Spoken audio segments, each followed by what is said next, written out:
G'day, this is the first installment. This is a GH2 and this is a bit of an installment on how to use a standard, what they call a inverter. This is just a standard inverter with a normal power plug and the attachment here for a car. So this is a 50mm lens and it's running on a GH2. And what we're doing is just showing you this pack here is the internal cord for the internal power pack, really. So that's the little cord there that goes onto that, and this then travels through. And it has an adapter which looks like that. I'll stick it on the ground, and then we've got a power cord that goes in there as well, and we've got a battery that looks like that, and then we've got this little adapter here which I made up. So you can get these adapters from any electrical shop.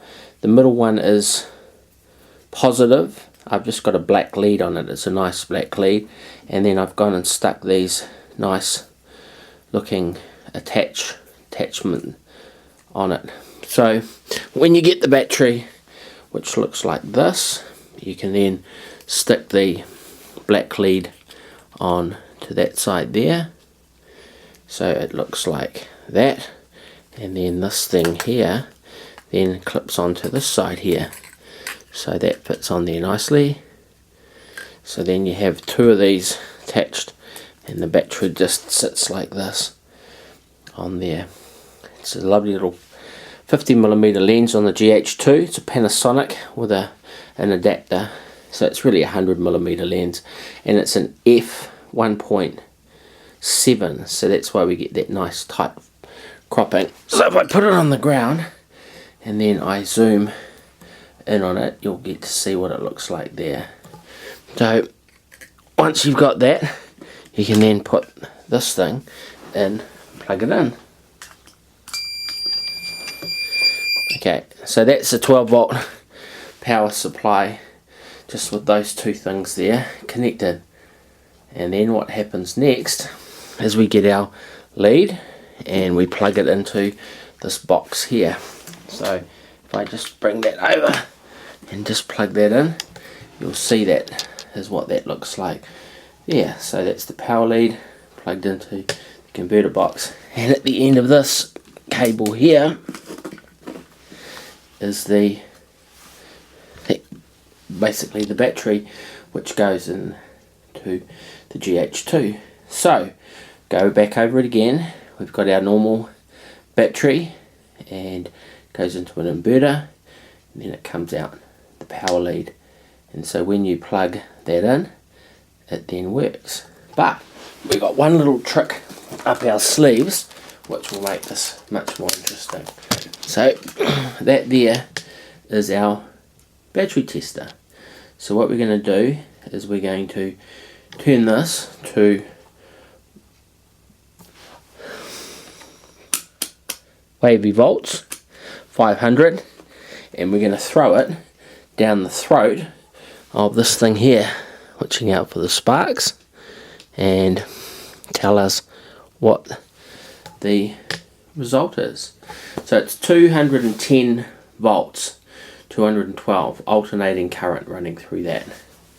So that's what that looks like. I'm going to turn this back to 20, and that means, well, just so you can see what we're looking at, this is a voltmeter here, and I'll just bring it up so you can see what it shows. So that's for our voltmeter for the 12 volts. We're going to test the 12-volt battery there on 20, so it's under that, that's normal volts. And what we did is we stuck it on the wavy one, which is the alternating current, and that's 500. So we knew that it was going to be close to 240 volts. So we're now up to this one. So when my chuck And onto this battery over here, we'll be able to get a power reading. So what I might do is I'll just put this next to it here, which you can read, and then I'll touch on these little terminals. Just bring them into focus. There, one there and one there, and it reads 12.08. So that 12.08 is the battery that runs through that. And then when I plug this in to here,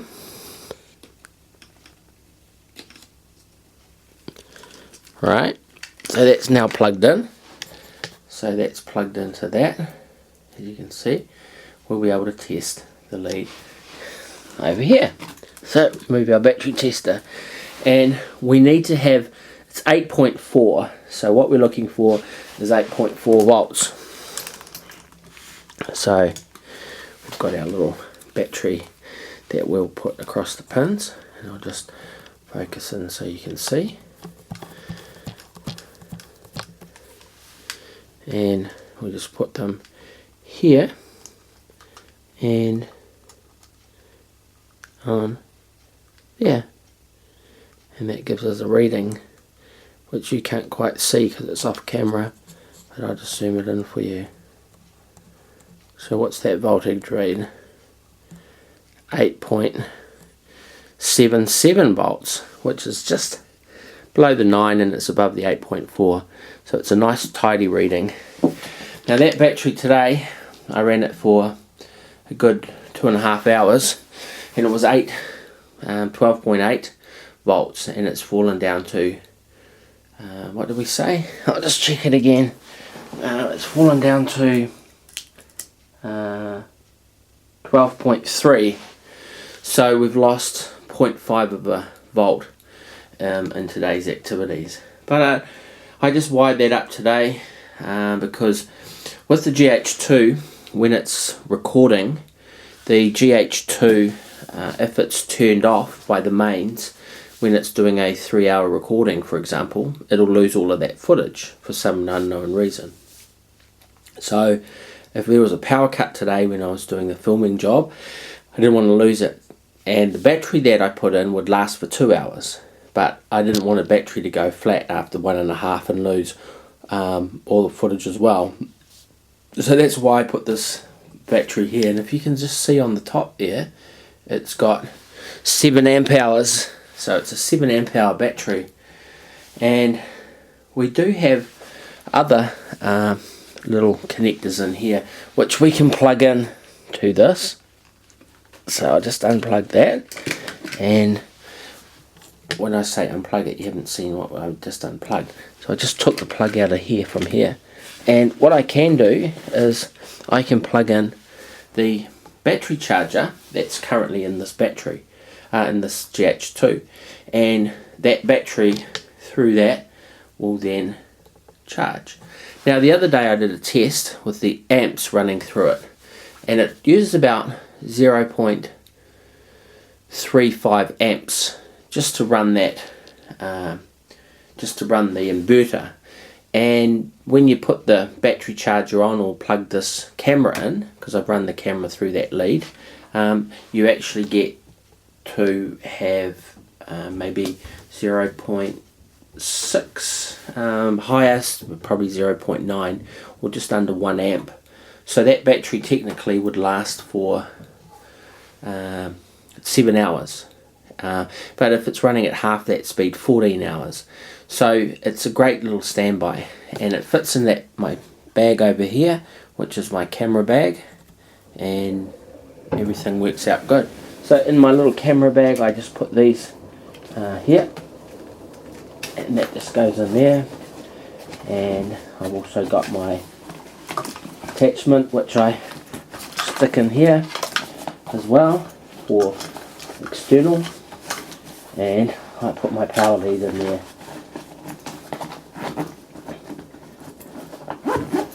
Right, so that's that. So going back to this, just dismantling this, the easiest way to do it is just to unplug that, and that turns the power thing off. And these little things just if you've got them focused there on that, they just unplug. So you can just see them unplugging like this and then unplugging like this. So I'll just do a zoom in just so you can see what's involved. I soldered the wire today, and rather than soldering it all together, I thought I'd use these little joiners. So with a screwdriver you can unscrew them, and these little things in the end, they actually had a crimp on the end of it, which you can actually crimp onto a wire or solder it on. But I thought it was better to screw it in this end and screw it onto the wire, and then the same on this end through the little joiner and screw it into here, which has another joiner, so that just plugs in, and then that fits onto the two little terminals that the battery has. So I'll charge that battery up, and that should all be good. So there you go, that's my little tutorial. I keep a little amp meter in my camera bag over here, because I find that when you're out and about, it's handy to test batteries if you're using a wireless mic or whatever, and it's also quite good so you know when you want it around the house and you want to use it, you just go and grab your camera bag. So it's got a little screwdriver set in here, as well as all my little bits and pieces, and this thing just plugs in and fits down the side like that, so it's out of the way and it doesn't get in the way. This battery just fits in there. You see how that fits in there? So the battery just fits in the side there, and then I just put this inverter on top of it, and then just pop that into there like that. And so when I close the top down and then zip up the sides, we've got our lenses, the camera just fits in the top there. The rest of it, I've got two cords for that. I was looking for that other cord before, and so that's the.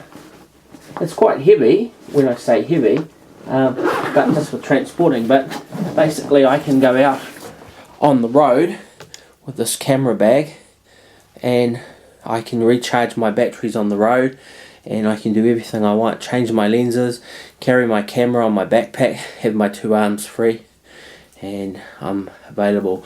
I've got 4 lenses in there, varying sizes. You can get out to, well, what's that, 400 times 4 is 1600 times 2.6, so 4000 millimeters out, and then I've got a little 50 millimeter lens here.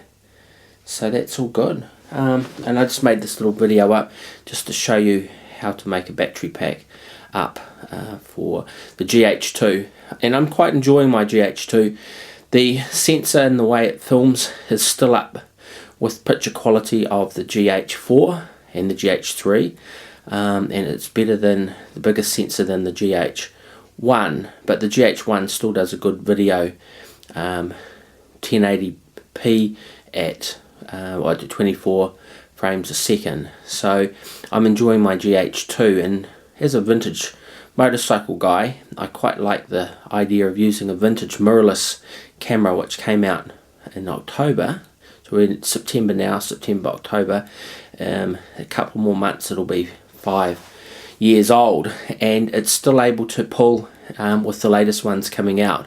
It's getting left behind by the 4K, however a 550i, because we're PAL in New Zealand, instead of 60i with NTSC for America, so we're still able to pull just as much a good picture as, and put it up on YouTube HD in 5 years, so it's really done well. The ISO on this is 2000, and it's a 50mm lens, 1.7 pentax with an inverter. It's on aperture priority, and it's on high res, and I suppose that's all there really is to it. Okay, have a good night. Thanks very much. Right out.